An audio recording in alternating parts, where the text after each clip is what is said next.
Seguimos en el segundo bloque con este rumbo al 3J, ¿no?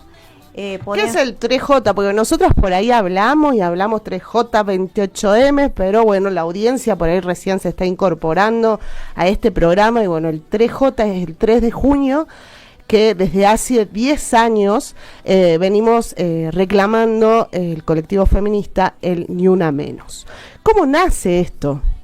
Bueno, dice que el 3J, que estuvimos presentes, yo estuve presente en ese 2015, se realizó por primera vez y en 80 ciudades de Argentina una movilización masiva bajo la consigna Ni Una Menos, que marcaría un hito en la lucha feminista contra la violencia por motivos de género y los femicidios. Chiara Páez, el crimen que dio lugar al Ni Una Menos, una piba de 14 años que estaba embarazada de 8 semanas, fue hallada muerta y enterrada en la casa de su novio, el único condenado por el crimen. Y la mató porque ella quería continuar con el embarazo, ¿no? Y él se sintió propiedad de ese cuerpo, la mató y la enterró en el fondo de la casa, con complicidad de los padres. Exactamente. Y bueno, es momento de hablar de este 3J, hablar de los femicidios con la doctora, ¿no? Tania, que contanos cómo van los registros de femicidio, ¿qué nos podés contar al respecto? Bueno, un poco para agregar a lo que han dicho, desde el año 2012 se reforma el Código Penal, se incorpora la figura del femicidio y a partir de ahí hay una concientización sobre las muertes violentas de las mujeres en manos de sus parejas o exparejas. O sea que previo al 2015 ya había una sensibilización y una concientización sobre los femicidios en la Argentina, ¿no?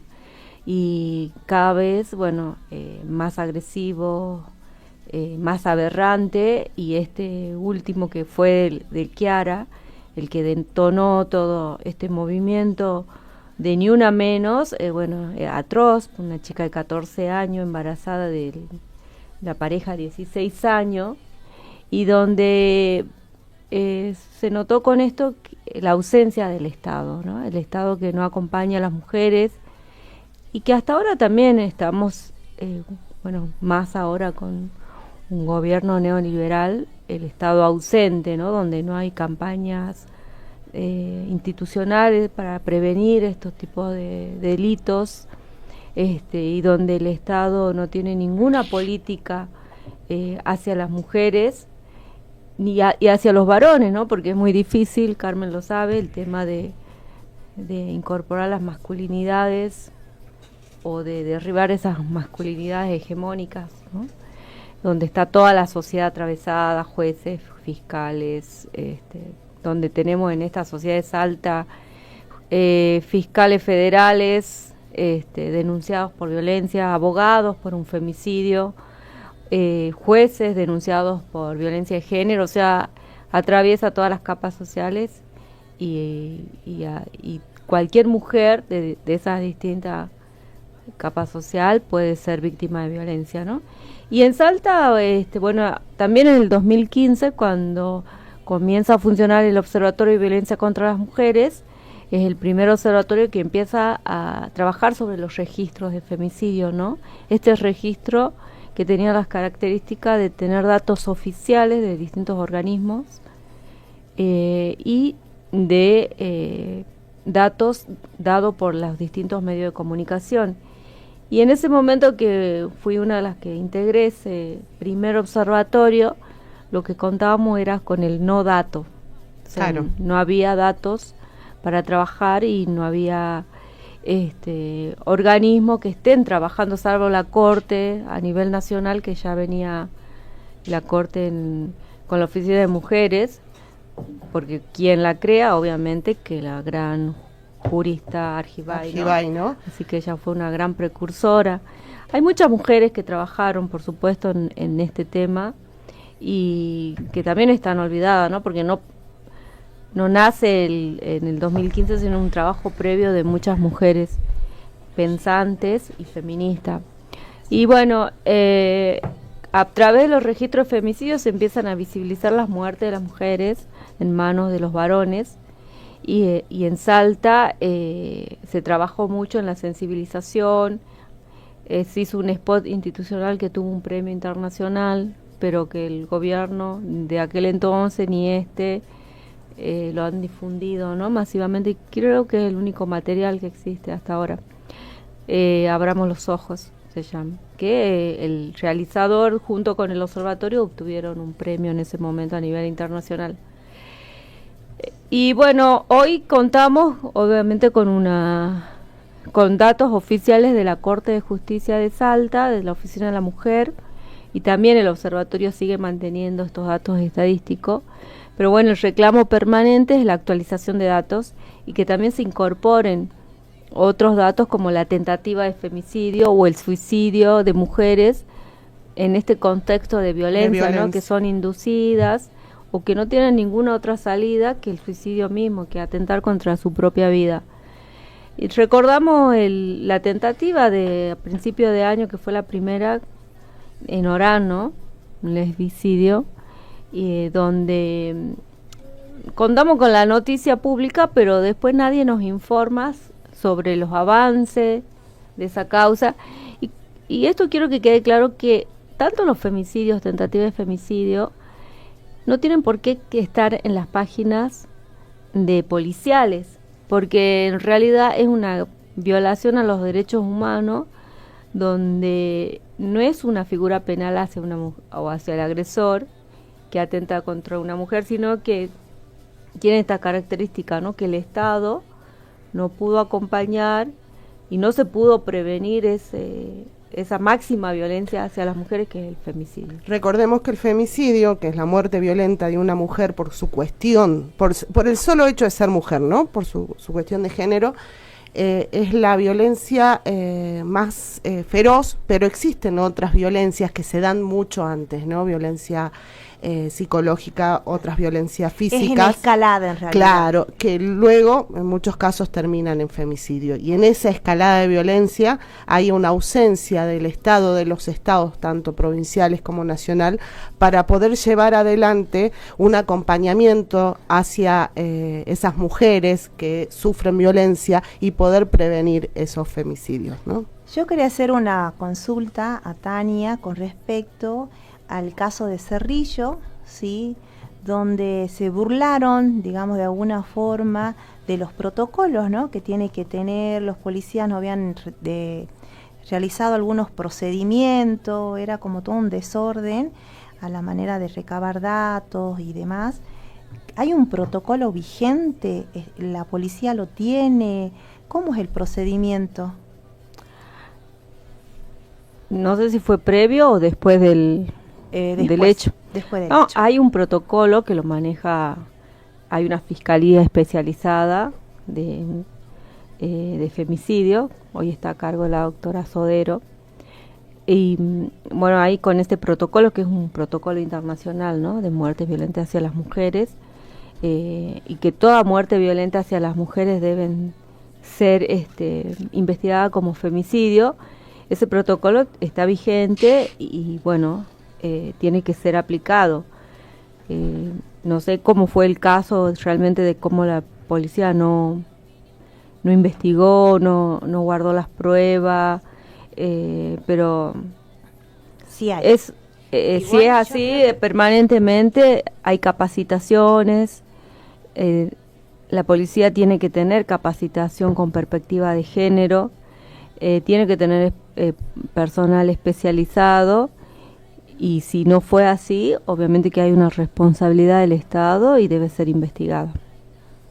Yo creo que estás hablando del caso de la compañera de Los Paraísos, ¿no? Sí.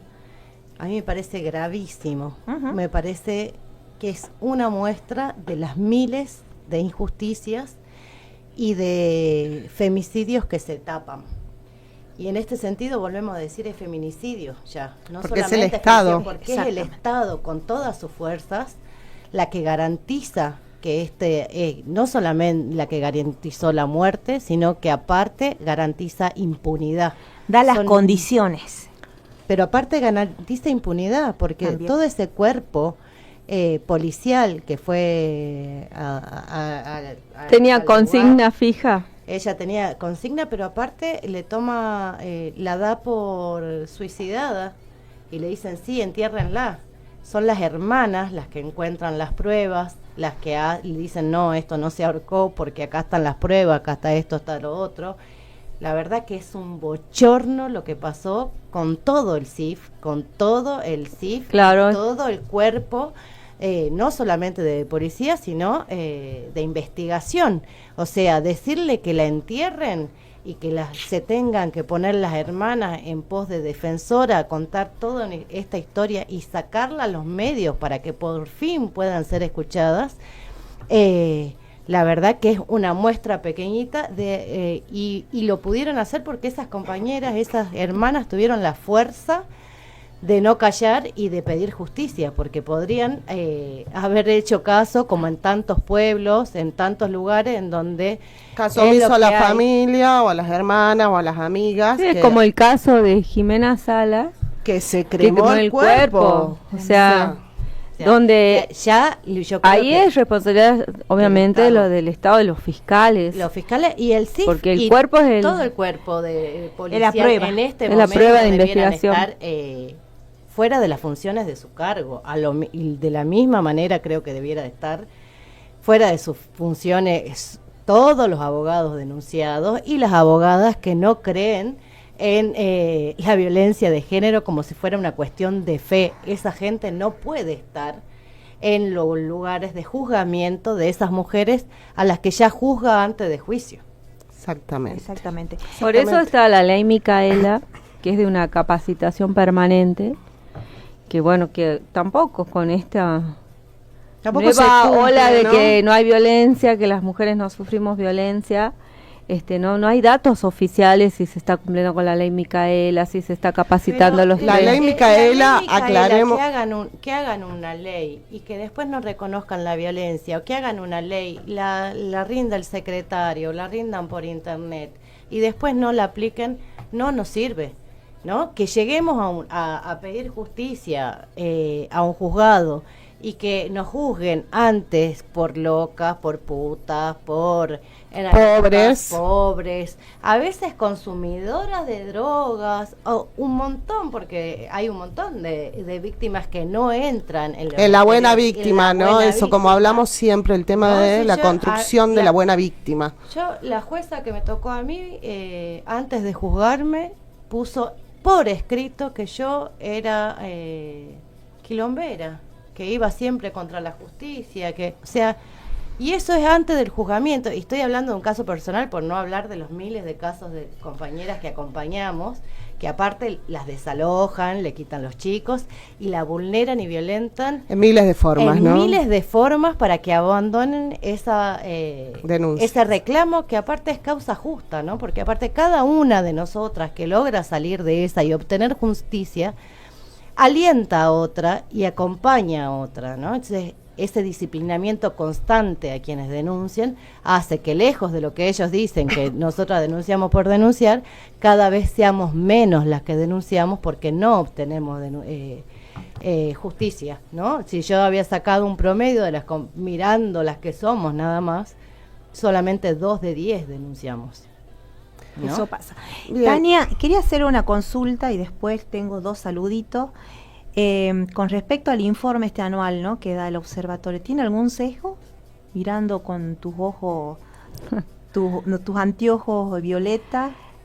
Yo creo que, bueno, el mayor sesgo que tiene es que no tiene la mirada de la representante de los movimientos de mujeres, ¿no? Porque exacto, cada una tiene una mirada también, así como hay un especialista específica, hay una abogada, una psicóloga, una representante de cada poder, pero también la representante natural, que es una mujer que es del movimiento de mujeres, y que la ley el territorio también, ¿no? y que la ley lo establece, está establecido por ley que tiene que estar la representante de los movimientos de mujeres. Hace 4 o 5 años que no está. Yo cuando yo me fui del observatorio, porque es por ley, son 4 años el periodo, y nunca se se incorporó la representante del Poder Ejecutivo. Yo representaba al Ejecutivo en ese momento. Tampoco se incorporó a la del Movimiento de Mujeres. O sea que faltan directoras en ese observatorio.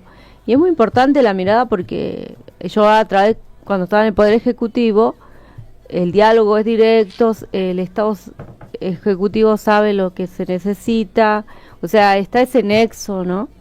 Y si bien, claro, si bien era autónomo y autárquico, pero bueno, habían situaciones que había que comunicar, que trabajar, que articular, pero el movimiento de mujeres me parece una aberración que no esté representado. Buen momento para de dar nombre y apellido en realidad para quien ganó ese concurso, que es Irene Cari, nuestra gran compañera que está en territorio, articula con las comunidades indígenas, así que ella es directora. Y siempre reclamamos, ¿no? Lo ganó, la justicia también fue a la justicia, le dijo, sí sos directora, pero acá el gobierno provincial no la deja asumir, así que... Y en el medio dictaminó otra emergencia en violencia de género, ¿no? Siendo otra vez responsable... Llevamos más de 15 años. Vamos renovando que renovando. Y miren, unos numeritos, ¿no? A 10 años del Ni Una Menos, a nivel nacional, hubo 2.827 femicidios en este tiempo.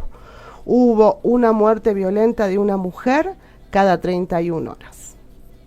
Entonces, y ahora bajó en este último año, en estos últimos 6 meses, bajó porque la estadística ya, para empezar nomás, mayo, en el norte argentino, Jujuy, tuvo 3 femicidios. Sí, tenemos en esta última semana lo de Fabiana Fierro. Tamara Fierro, pero hay 3 compañeras más. Y las desaparecidas. Más las desaparecidas. ¿Dónde están nuestras desaparecidas? Y casualidad, tanto en el gobierno de Macri como en el gobierno de ahora de Milei, son los casos que más desaparecidas hemos tenido. Y en la provincia de Salta tenemos... Se desata la trata, y dentro de un plan Güemes, dentro de un proyecto... Ahí empezamos. Justamente. Se desata la trata. Sí, estamos viviendo un momento dificilísimo, al igual que en el 2015, de tratas de personas en el norte y litoral argentino. Bien, y justamente, Pablo, te vamos a pedir el audio de Elena Rivero, que es parte de la Mesa de Derechos Humanos de Salta, que han hecho una presentación en la justicia justamente por el Plan Roca. Y ella nos cuenta, ¿no?, todas estas cuestiones que también tienen que ver con estos planes implementados por el Estado, pero que nada hacen por el pueblo, sino que buscan reprimir y criminalizar. Lo escuchamos. El operativo Roca es una ampliación del Plan Güemes, un plan ideado por la ministra de Seguridad que, con la excusa de combatir el narcotráfico, desplegó efectivos en la frontera de Salta con Bolivia, hizo un cerco, un alambrado de 200 metros, en una frontera que tiene miles de metros, pero bueno, tuvo así un impacto mediático, la ministra así colocando unos postes, etcétera, etcétera. Este operativo Roca va más allá, digamos, es una ampliación del primero, pero tiene la novedad, entre comillas, de incorporar al ejército en lo que sería un patrullaje en la frontera junto con las fuerzas de seguridad. Distinguimos, fuerzas de seguridad son las que se ocupan de garantizar la seguridad interna. El ejército está para garantizar la seguridad en caso de ataque de otro país, de otra potencia, o en alguna situación de conmoción interna donde haya sido expresamente solicitada su intervención por las provincias. Esto para aclarar un punto. La actuación del ejército en una situación de seguridad interna, como es la que está planteando el operativo Roca,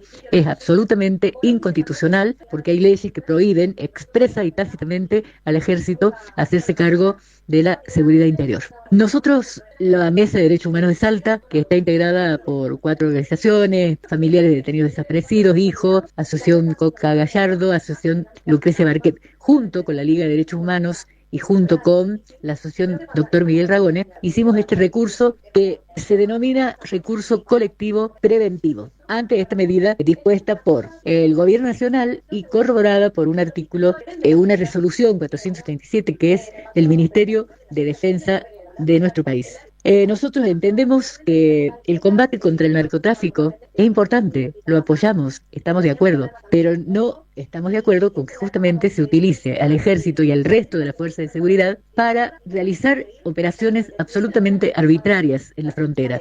Por ejemplo, hay una parte de este decreto que no se conoce demasiado, que se denomina empeñamiento, que le da atribuciones al ejército para detener a personas en flagrancia. Nosotros planteamos, queremos saber qué van a hacer con esas personas, porque evidentemente si son detenidos por el ejército que no tiene facultad para hacerlo, las alejan de la posibilidad de tener un juicio, de tener un defensor, de tener que explicar las razones de la detención. Entonces, entendemos que este operativo no es para detener a los verdaderos responsables del narcotráfico, que como se sabe son capitales, dueños de capitales de mucha capacidad para operar. Entonces, si el gobierno realmente quisiera combatir al narcotráfico, no sacaría una ley diciendo que, bueno, se pueden blanquear capitales sin importar de dónde vengan, ¿no? Evidentemente que le están dando a los narcotraficantes la posibilidad de blanquear estos dineros que obtienen del tráfico de drogas. Primer punto. El segundo es que ¿quiénes son los afectados directamente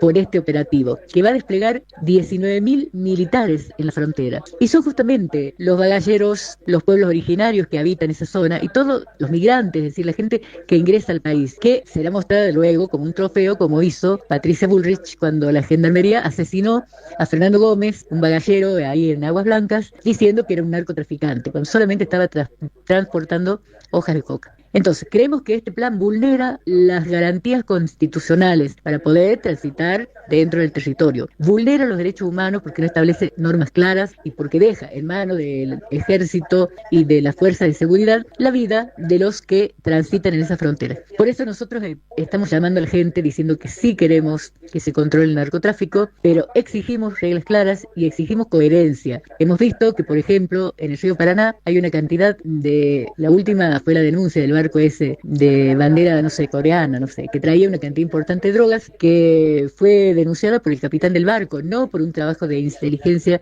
de Patricia Bullrich. Estamos absolutamente convencidos de que la cantidad de capitales que van a ingresar sin ningún control solamente van a cimentar la complicidad necesaria de militares, gendarmes, jueces, interventores, intendentes y demás, para que el narcotráfico se mantenga igual. Y nos molesta y nos duele como organismo de derechos humanos que defendemos la vida, que la droga y los narcotraficantes sigan en todos los barrios y en los lugares donde hay población vulnerable. Por eso decimos no al operativo Roca, decimos no a la militarización de la frontera y llamamos a todas las organizaciones sociales, políticas, feministas, para que tengamos una voz común y podamos impedir que este operativo siga vigente.